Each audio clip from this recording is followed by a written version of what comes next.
Hello everyone, welcome back to the Scout Shed.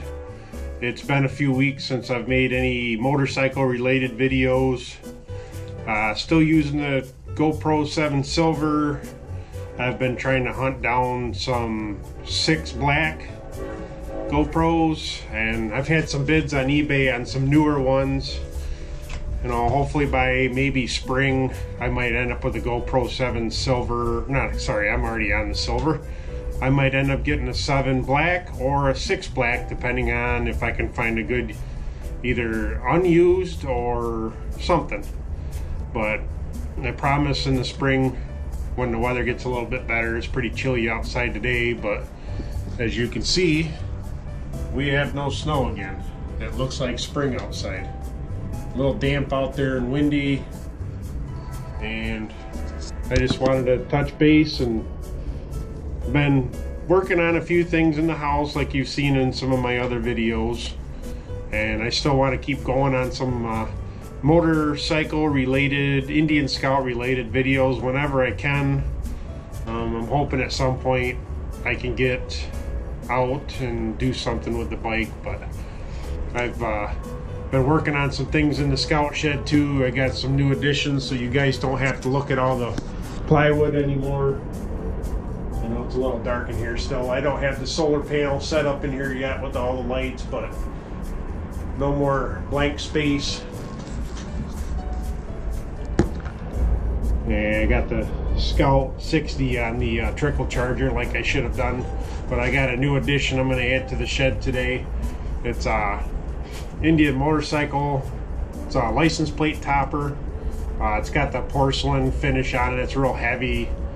I ended up picking this up off of eBay for a price that I probably shouldn't have paid for it, but it is from the late 30s, maybe the 40s, when they used the license plate toppers like this. So, but I'm gonna put that up today in here in the shed. Have a little bit less blank space for you. And I've got a new addition I want to add to my Scout 60. Some shift and brake pegs. These things are pretty nice. They're a lot larger, a little thicker, a little longer. The Scout 60 brake pegs and shift pegs are kind of small, especially for somebody that wears a size 13 wide. But that's a nice addition. It's something I can do with the bike while it's still crappy out, not riding it. But that's about it for now. I'm just sitting here. I got it a little nice and toasty in here with my little portable heater again. I probably won't spend too much time out here. I've done nothing but work in the house, so I figured I'd come out here and relax for a couple minutes and make a little video for everybody. And thanks to everyone that's stuck around so far. I'm still trying to work on building this channel up, and of course, I don't know, some of you that follow me on Instagram, Lawson Ranger, but I've made up a few spam cards, so I don't know if you can see them. There you go. I've got these off of Vistaprint for 20 bucks. I got like 500 of them, so I'm starting to distribute these now a little bit locally while I can. Hopefully by spring I can make some better videos other than home improvement videos, toilet videos, you know, but we'll see how that goes. Bye for now, everyone. Alright, I backed the Scout out of the shed. Be a little easier to install these brake and foot pegs. Let's see how much work this is. It shouldn't be too bad.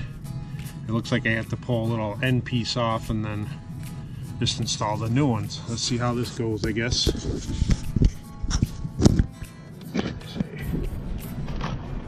I think there's a little end piece here. I think that should come off. Maybe. I don't know. Unless I got to take it off from the back. Let me take a look. I'm doing this live, by the way. I didn't pre-install or do anything.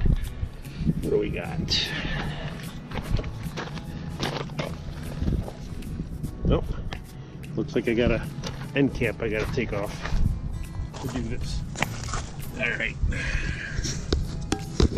Let's see if I can get this off without making too much of a mess. maybe. GoPro cooperate. Let's see. Ouch. Huh. Unless these just unscrew, I don't know. Anybody else ever take these off? I'm sure I've seen a few other people with these on. I guess I'll pause the video for now. Alright, I figured it out. I pretty much am destroying this thing, but I took a pair of vice grips here, and you got to turn the whole peg to get it loose, break it loose, and then just get this thing out. Probably a good thing I'm changing these. I see there's rust on this thing already. Of course, I've never ridden this in the salty winter, but yeah, it came out. Now you just got to do the same thing on the other side. This side is the brake side, of course, so you have to turn it towards you, toward the bike. But now I'm going to try and install the new ones. Should be a little easier, but this thing's fried now. Not that I was going to keep it anyway. I got too much stuff. Do a little unboxing of my new goodies. Some billet, black billet. What I love about the Scout 60, it's all black.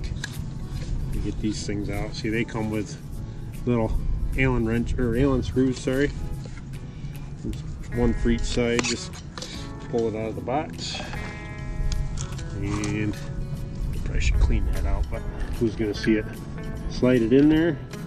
Not sure what size it is yet. I haven't tried to pre-do it, but it's gonna be finger tight. Maybe I will do it finger tight. Let me see, what size is this? Get started in there. I think it's the right size too. First guess. He's on there. Maybe I'll be lucky and have the Indian part on the top once I get it in there anyway. They look nice. They look a lot better than the factory ones. They look really good with the Indian Scout floorboards too, which have been a great addition. But I'm going to try and line this thing up so it's the Indians on top of it, if it allows me to do that. Once I get it snug down here, I think I'll have to learn how to fast forward through some of this stuff. There, almost tightened down. I got the Indian part up top. I'm being picky about it, but this is a 7/32 Allen wrench I'm using on this. So the bolt is way down in there, so I think I'm going to give it a good crank with the vice grips, and then we'll go to the other side. Alright, let's see if this one will cooperate. I'm guessing I got to turn it the other way. Oh, gotta get my vice grips back to where I want them. Oop. And oop. I gotta find a solid spot to grip onto. I know the rubber wants to move. Ah, man, this one's being tough. Let me get that adjusted. There it goes. Little elbow grease. Turn it forward on the shift peg side. The dirty shift peg. These are definitely going in the garbage after I get them out. Kind of destroyed them. Not that I can really do anything with them once I get them off. They're kind of junk now, but they were kind of junk from the factory too. Let's get this other one installed. I have this one almost snug down. I have the Indian part on the top. Being a little picky. Let's get that tightened down again with the vice grip, because I can't get the short end in there. Just enough to torque it a little bit. Probably don't want to torque too much because everything aluminum will strip the brake. Just enough so I have a shift peg later when I can actually ride this thing. Turn it a little bit. It's giving me a hard time. And it's freezing up here, and I want to get this done. I got the heat on in the Scout shed. I think that's about all she wrote for that. But that's pretty nice. even with the dirty floorboard. But you see they're pretty nice Indian. I think I paid 50 bucks for them, 55, something like that. But let's see, look pretty good. They look nice on there, I think. A little bit bigger. I didn't so much buy them for the looks, but I bought them because I need a little bit bigger foot pegs for my feet. It was a minor complaint about the Scouts that I had, but they're on there, and I think I'm gonna finish this off and go inside where it's a little warmer. I'll have to start the bike up and bring it back in. It's been on the trickle charger, so hopefully it starts right up.